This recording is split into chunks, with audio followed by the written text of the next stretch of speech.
So, und damit herzlich willkommen bei Maximal Minimal. Mein Name ist Max und heute habe ich mir gedacht, ist mal wieder Zeit für einen Statusbericht. Ich habe 3 Themen für euch heute und zwar einmal, ja, es geht weiter. Ich habe wieder auf dem Gebrauchtmarkt zugeschlagen und schöne Waggons gefunden, weil Loks sind ja immer schön und gut, aber es muss ja auch was dahinter gehängt werden. Und deswegen habe ich da doch ein paar Wagen gefunden, die ich euch natürlich wieder nicht vorenthalten wollte. Und dann wollte ich euch auch die Fortschritte beim Neubauteil im Gebirge zeigen. Und dann auch der dritte Schritt ist dann, ich wollte einen Bahnübergang, den letzten verbleibenden quasi, bei euch oder mit euch zusammen dann den Mittelteil auskleiden. Also da, wo auch die Punktkontakte sind, weil da müssen wir nämlich ein bisschen tricksen. Hab gedacht, kommt uns vielleicht ein ganz lustiges Video dazu und ja, ich wünsche da ganz viel Spaß dabei. So, und ich würde sagen, wir starten direkt mal mit den Gebrauchtkäufen, weil es sind diesmal wirklich ausschließlich Wagen und die wollte ich euch natürlich zeigen. Loks hatten wir das letzte Mal ja ganz gut oder schöne dabei, wirklich schöne Exemplare und jetzt wirklich sehr schöne Wagen gefunden. Und zwar einmal die 44308A und 44309A von Rocco. Man sieht es an der Verpackung, die älteren Varianten von Bauzugwagen. Weil ihr könnt euch daran erinnern, wir hatten schon mal Bauzugwagen, da habe ich ein ganzes Konvolut gekauft, weil ich sehr, sehr günstig bekommen hatte. Und hier, die beiden habe ich auch wirklich günstig bekommen, wirklich in einem sehr guten Zustand. Und vor allen Dingen dieser Werkstattwagen, den sieht man vor allen Dingen oft, also die beiden habe ich jetzt noch nicht, aber vor allen Dingen der Werkstattwagen fand ich cool. Entweder macht es als Epoche 4 Bauzug oder einfach eben gealtert irgendwo am Rande von einem Gleis, weil meistens auch ja, irgendwelche Vereine etc. haben eigentlich eher diesen Wagen stehen oder halt dann, ja, konserviert stehen, bemalt stehen oder auch mit Graffitis versehen und gerade an so einen alten Laderampen, von dem her fand ich das eigentlich ganz cool. Ich bin auch immer überlegen, was ich mache damit, aber eine schöne Ergänzung zu den bereits vorhandenen Wagen von Rocco. Dann habe ich ein weiteres Konvolut gefunden und zwar Kesselwagen. Nämlich einmal die 48174, nämlich der Jahreswagen. Den habe ich eigentlich schon, aber der war in dem Konvolut eben mit dabei. Und dann einmal die 46544, die 02 und die 72009. Ich zeige es euch mal im Einzelnen. Und zwar einmal das ist der Jahreswagen von 2024, der PP-Kesselwagen. Ist natürlich eine andere Epoche, wie gesagt, war in dem Konvolut aber mit dabei. Dann ein schöner GATX-Kesselwagen. Kann ich immer gebrauchen, vor allen Dingen auch, ihr könnt euch daran erinnern, mit der Class 77, der Kesselwagen Ganzzug, also perfekte Ergänzung. Und ebenso einen Vascosa Tankwagen, passt auch ideal dazu und habe gesagt, komm, da schlage ich zu. Und den anderen Kesselwagen, den kann man sicherlich irgendwo schön einfach abstellen oder sowas oder einen kleinen auch Epoche 4 Tankzug, weil ich habe nämlich den gleichen, habe ich bereits, den kleinen Knuffi hier. Und da kann man sicherlich auch einen kleinen Tankzug damit darstellen. Ja, und zuletzt, es wird ein bisschen größer, nämlich die 43194, nämlich so ein Personenwagen-Set Epoche 3. Ich glaube, mach das mal direkt mal auf. Ja, und so sieht das Set aus. Besteht aus 4 dreiachsigen Umbauwagen und einen Teilabteilwagen quasi mit Gepäckabteil. Alle Wagen haben LED-Innenbeleuchtung, was ich sehr cool finde, und auch der große Wagen hat Schlusslichter. So ein ähnliches Set habe ich bereits für die Baureihe 65 in gealterter Ausführung, aber da war der große Wagen dann wirklich ein Steuerwagen. Das ist jetzt wirklich nur nur in Anführungszeichen, einen Wagen mit Schlusslichtern, aber es passt perfekt. Vor allen Dingen die 4 Umbauwagen, da werde ich immer schwach, also egal ob also die 4-achsigen Wagen, da habe ich bisher nur diesen Theaterwagen, da fehlen mir noch welche, aber gerade diese 3-achsigen, da werde ich wirklich schwach und kann ich mir sehr gut vorstellen als kleiner Pendelzug oder Pendelzug ist vielleicht dann schwierig, aber als kleiner so Personenzug mit der Baureihe 64. Deswegen bin ich da jetzt fündig geworden. Freue ich mich sehr. So, und jetzt gebe ich euch mal ein kurzes Update zum Neubauteil. Der eine oder andere hat es vielleicht auch schon gesehen im Anlagenvorstellungsvideo. Da habe ich auch mal kurz rüber geschwenkt, dass ich ein bisschen weitergekommen bin. Aber leider auch nicht so arg weitergekommen bin, wie ich es mir eigentlich erhofft habe.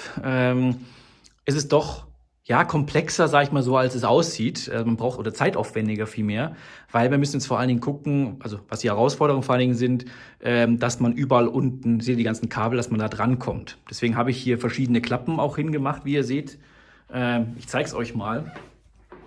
Nämlich das eine kann man nämlich hier so nehmen und nach oben ziehen und dann kann man das wegnehmen.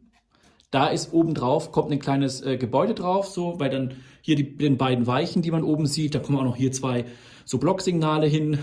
Von dem her, glaube ich, macht das ganz was, oder macht das was her, glaube ich, wenn man so ein kleines Bahngebäude, so ein kleines Blockhaus oder sowas dann da, oder wie ist es so, ja, Blockwärterhaus, dann da hinstellt am Tunneleingang.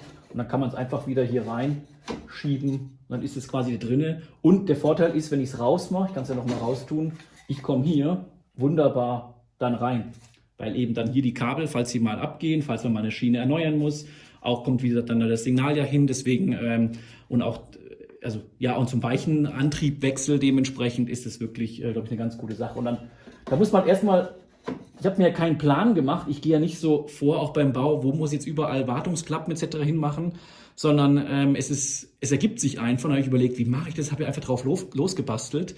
Und bis man das alles zusammengesägt hat, beziehungsweise das sind zum Teil auch, ich sag mal, Restplatten, die ich noch übrig habe, eben auch von dem ganzen Thema K-System und auch diese ganze Berggestaltung, die wir da hinten gemacht haben, von den Ebenen. Ja, die muss man auch jetzt zurechtschneiden und gucken, passt das alles etc. Deswegen, ja, hat sich das dann genau so ergeben. Und dann auch hier ist auch noch eine Klappe, die man dann nachher abnehmen kann.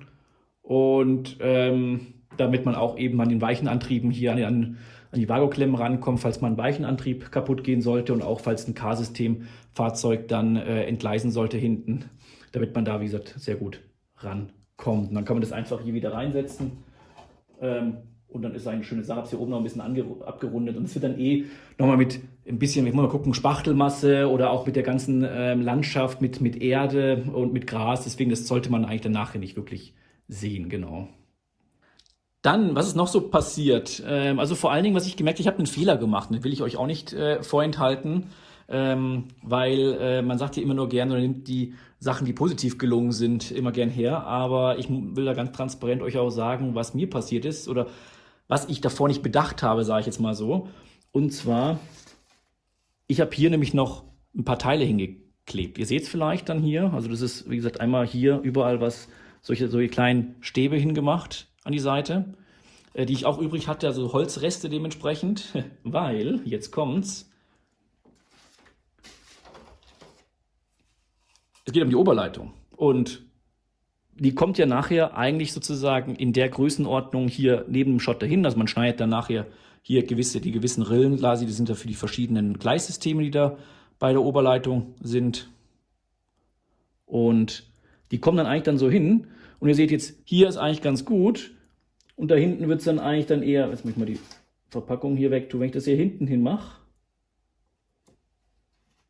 dann seht ihr, ich brauche dann auf jeden Fall diesen Überhang. Weil hätte ich das nicht gemacht, dann irgendwie wird es dann auf jeden Fall sehr eng oder man muss dann nochmal mit unten quasi eine Spachtelbefestigung oder irgendwas hinmachen. Deswegen, ja, ist mir das, obwohl ich es von Anfang an plan mit der Oberleitung, ist mir das rausgerutscht und habe es quasi damals zu sehr oder zu nah am Gleis abgesägt, die Trassenbretter. Und ja, hinterher ist man immer schlauer, wie man so schön sagt.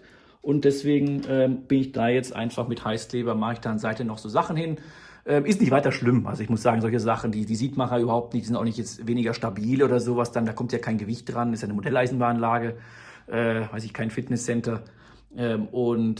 Aber klar, gut, ärgerlich, aber ich wollte es euch einfach mal ganz transparent zeigen, was man nicht alles so einfach vergessen hat.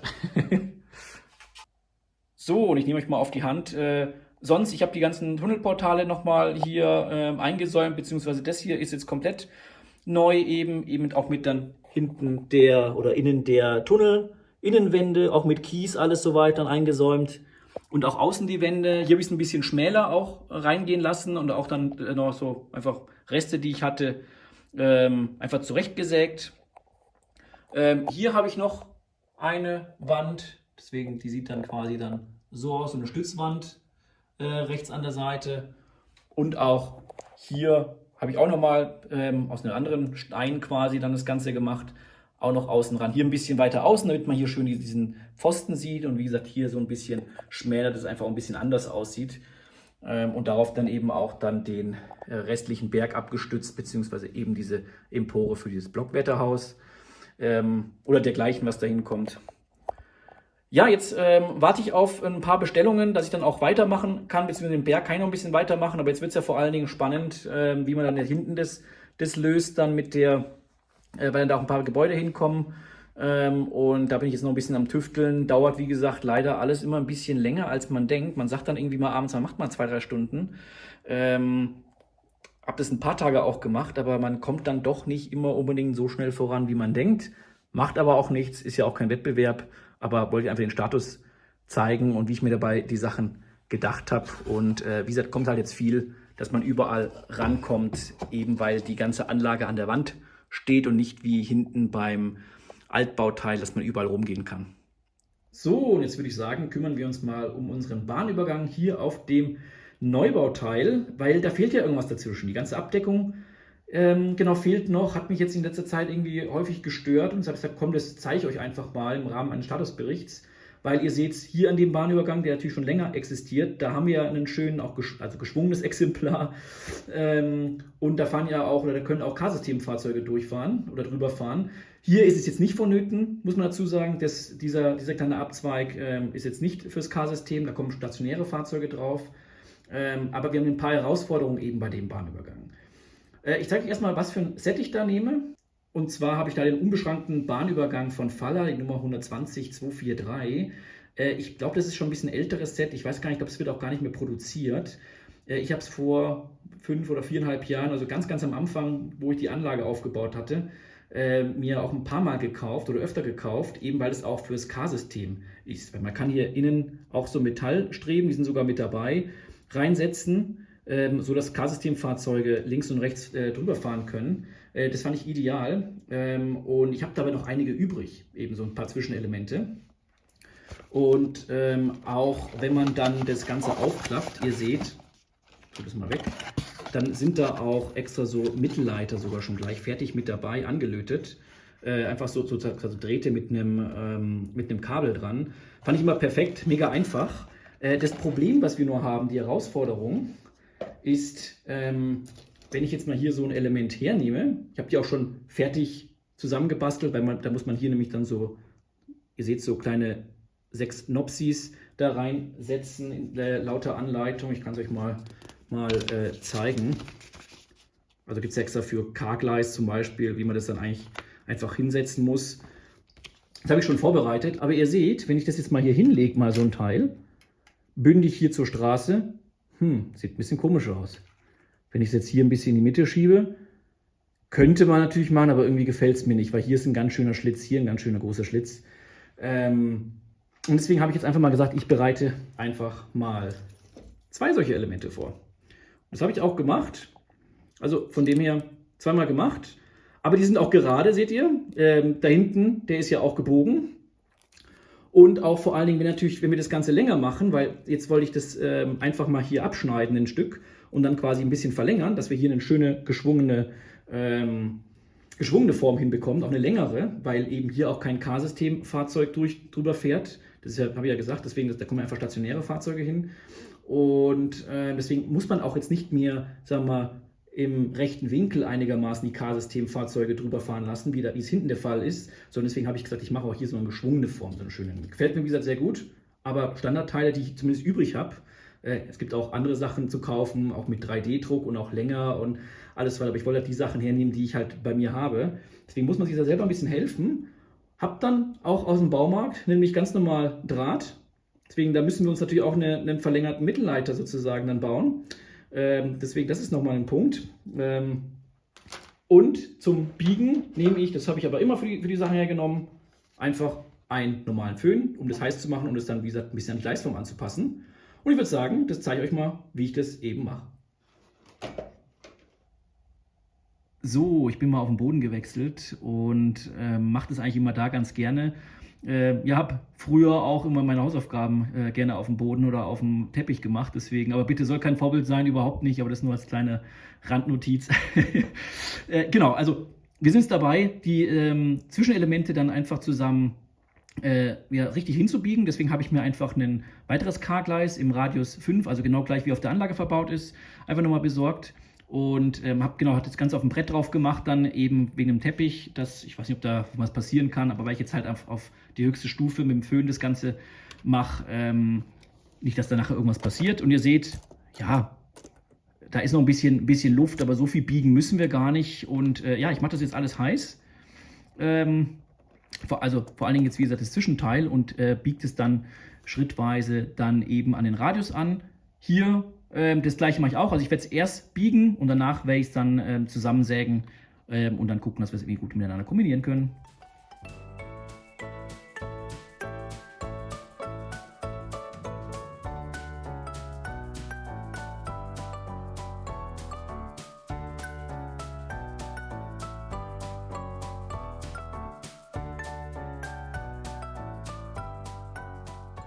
So, und ihr seht, wir haben beide schön gebogen. Und ich würde jetzt einfach die ein bisschen zurechtsägen. Habe jetzt hier mir nochmal einfach eine Metallsäge geholt, weil die feiner ist. Und dann einfach so einen Klotz. Und jetzt würde ich hier einfach den einen Teil hier abschneiden.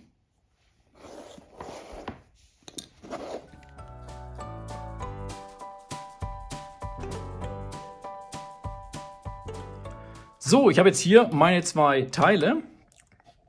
Ein abgelenktes rotes Kabel, rot für den Mittelleiter und ein Draht, den auch für den Mittelleiter, den ich hier schon mal umgebogen habe, dass ich den nämlich hier dann nachher einhakeln kann. So wie das auch ursprünglich vom System so gedacht ist. Ich mache euch mal ein bisschen schärfer. Das kann ich natürlich jetzt wieder rausmachen. Und jetzt geht es darum, wenn man das ja leider nicht löten kann. Jetzt kann ich hier so ein bisschen das nochmal verdrillen. Und dann wickel ich das quasi hier so rum. Das ist quasi die Aufgabe. Ich denke mal, man könnte auch einen lötbaren Draht sich besorgen. Ich habe den im Baumarkt gefunden und irgendwie, wenn man auch gucken muss von der Dicke her, dass es nicht zu dick oben ist, weil ja dann auch, ja, je nachdem, wenn man natürlich sowas macht, auch für K-System habe ich trotzdem auch gesagt, das müsste dann passen im Falle eines Falles, falls man was austauschen müsste. Und was mache ich denn da? Ich verdrill es nochmal.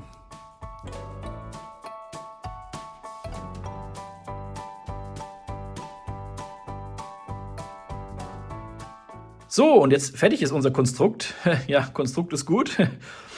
Also, das ist es eigentlich alles. Also hier unten, wie gesagt, einfach nur das Kabel umgewickelt, also ganz fein umgewickelt. Es wird nachher alles mit Heißkleber dann auf die Schienen draufgeklebt. Das machen wir jetzt auch gleich. Und dann ist dann das auch mit dem Heißkleber durch Verschieben dann, falls es dann verschieben sollte, wenn man es da wirklich dran zieht, ist es dann auch nochmal gesichert eben, weil es natürlich dann festgeklebt ist. Also ich habe bisher zumindest keine Probleme gehabt und ich teste auch extra immer, ob dann die Loks wirklich auch auf den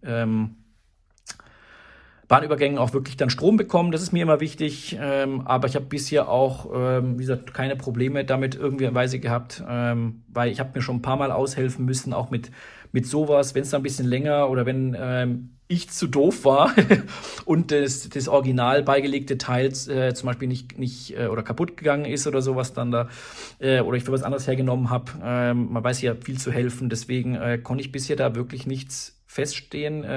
Deswegen wird spannend über die Jahre. Vielleicht löst sich es irgendwann mal ab und man sagt, na, oh Gott, hätte man es anders gemacht. Aber auch dann gibt es Lösungen.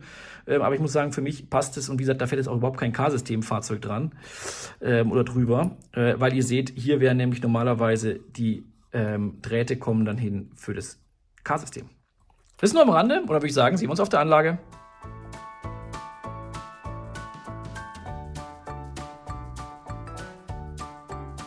So, und jetzt sind wir an der Anlage. Und jetzt machen wir mal das Zwischenteil da am besten einfach hin. Dass es gut in der Mitte ist. Und was ich dann immer gern mache, dass das an so einem Zwischenbereich dann eben dann hier, wo ich bohren muss, jetzt kann man überlegen, macht man das hier? Nee, mir gefällt das hier ein bisschen besser. Also Hier bohren wir jetzt einfach ein Loch durch die Schotterbettung durch. Runter fürs Kabel.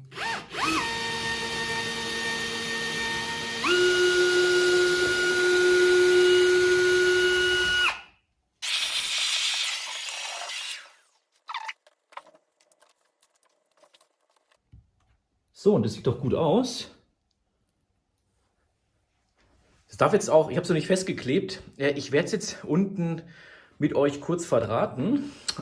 Und dann machen wir, würde ich sagen, die Anlage kurz an, weil ich möchte kurz testen, ob auch der Strom da durchfließt, ob das alles passt oder ob wir noch nacharbeiten müssen. Weil wenn es einmal fest ist, ist es fest. Bis mit Heißkleben, man kriegt es immer weg, aber lieber sicher ist sicher. So, und wir sind jetzt unter der Anlage. Und ihr seht, hier kommt unser Kabel raus vom Bahnübergang. Und wir haben hier unsere Vago-Klemme. Und jetzt würde ich hier einfach noch ein bisschen, oder kann ich sogar einiges abschneiden. Ich mache extra ein bisschen mehr. Und dann isolieren wir das ab. Und können das dann in den letzten verbleibenden Slot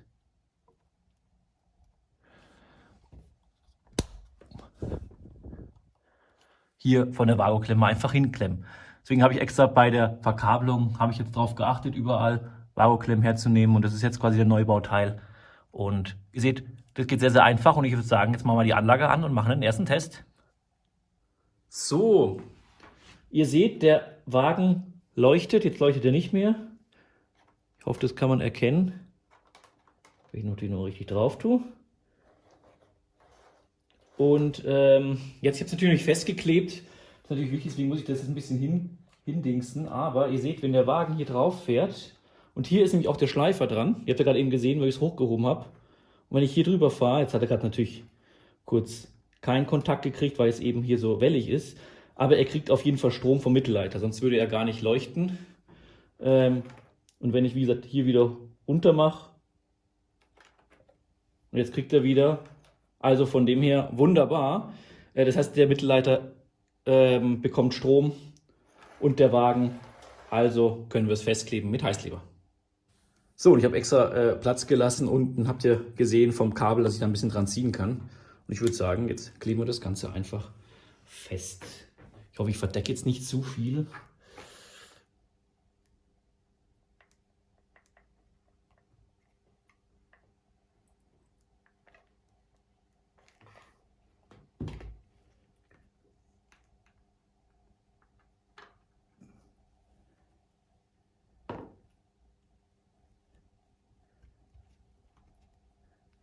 Ziehe unten noch mal ein bisschen an dem Kabel. Aber das ist gar nicht nötig.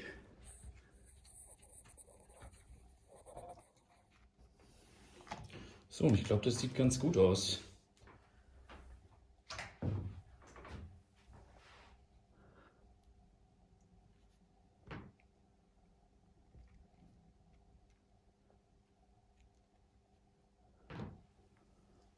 Oder?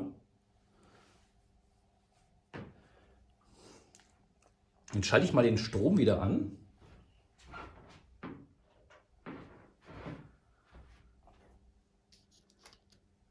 Das heißt, dann haben wir hier unseren Wagen. Und er bekommt überall Strom. Ich glaube, ich bringt jetzt gar nichts, wenn ich hier die Lampe habe. Sozusagen, jetzt seht ihr das Ganze. Also der Wagen überall ist beleuchtet.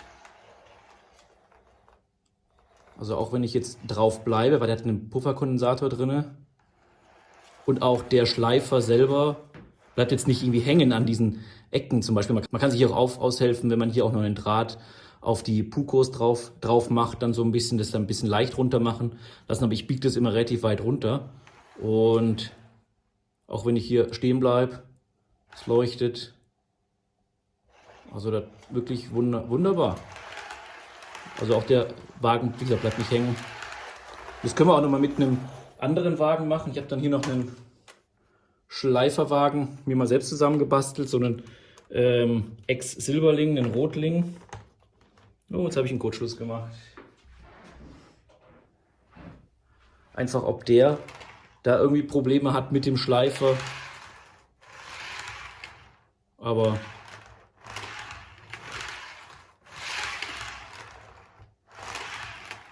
ja, ist doch wunderbar.